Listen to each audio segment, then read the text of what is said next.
Hello everyone, সবাইকে জানাই শুভ সকাল। সবাই কেমন আছেন? আশা করি সবাই ভালো আছেন। আমার ভিডিওটা যারা কাছে দূরে দেশ বিদেশে যারা যেখান থেকে দেখছেন না কেন, আশা করি সবাই ভালো আছেন।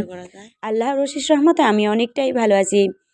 তা আজকে ঘুম থেকে উঠেই অনেক দূর না, আমার বাড়ির পাশেই, এই যে আমার বাড়ির সামনে ফুলবাড়ি ব্রিজে যেটা কাম চলছে, এই জায়গাটায় সব ব্রিজের কাম করা হয়। তা আজকে ওই জায়গাটায় ঘুরতে গিয়েছি। আমার বাড়ির থেকে প্রায় 10 মিনিট হাঁটতে হয়। তো এই যে প্রবাসী জীবন কত কষ্টের, এই জায়গা যত ভাইয়ারা কামাই করে সব বিদেশ থেকে এসেছে, অনেক দূর জায়গা থেকে এসেছে। এদেরকে দেখে মনে হয় অনেক কষ্ট ওরা করে, দিন রাত 24 ঘন্টা কাজ করেই থাকে, কখনো রেস্ট করে না, অল্প সময়ের জন্য রেস্ট করে নেয়। খুব কষ্ট, কিছু টাকা ইনকাম করলে অনেক পরিশ্রম করতে হয়, এটাই ছেলেদের জীবনের কষ্ট।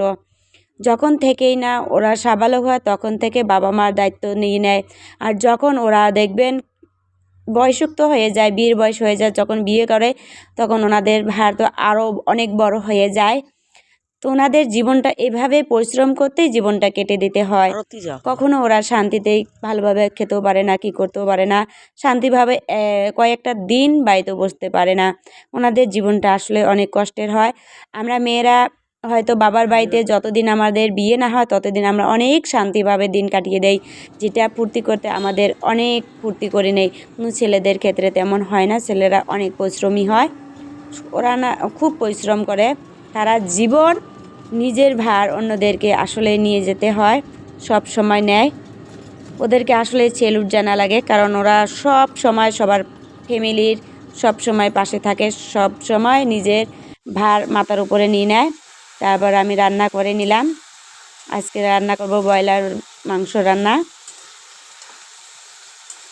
তা ছেলেদের আসলে পরিশ্রমী অনেক হয়, কিছু মনে করবে না, অনেক কথা বলিয়ে ফেললাম।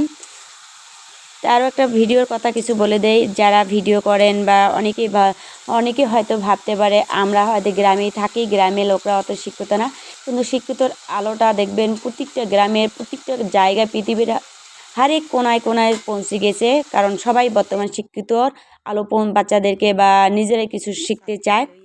তো অল্প বৃষ্টি পড়তে আছে, বৃষ্টির মধ্যে অল্প হাঁটে বেড়ালাম, হাঁটছি রাস্তার মধ্যে। যে আমাদের গ্রামটা, এটা আমাদের গ্রামের পরিবেশ। গ্রামের লোকটা আসলেই শিক্ষিত, হয়তো অনেকেই ভাবতে পারে ওরা শিক্ষিত না, কিন্তু আসলে ওরা শিক্ষিত হতে পারে। হয়তো অনেকেই অনেক ধরনের কমেন্ট করতে পারে, হয়তো বা মানুষের দেখে দেখে শিখতে পারে। কমেন্ট করতে মানুষ কিছু ভাইয়া আসে শুধু মানুষকে কমেন্ট করার জন্য, হয়তো কিছু ভালো কমেন্ট করে, কিছু খারাপও কমেন্ট করে।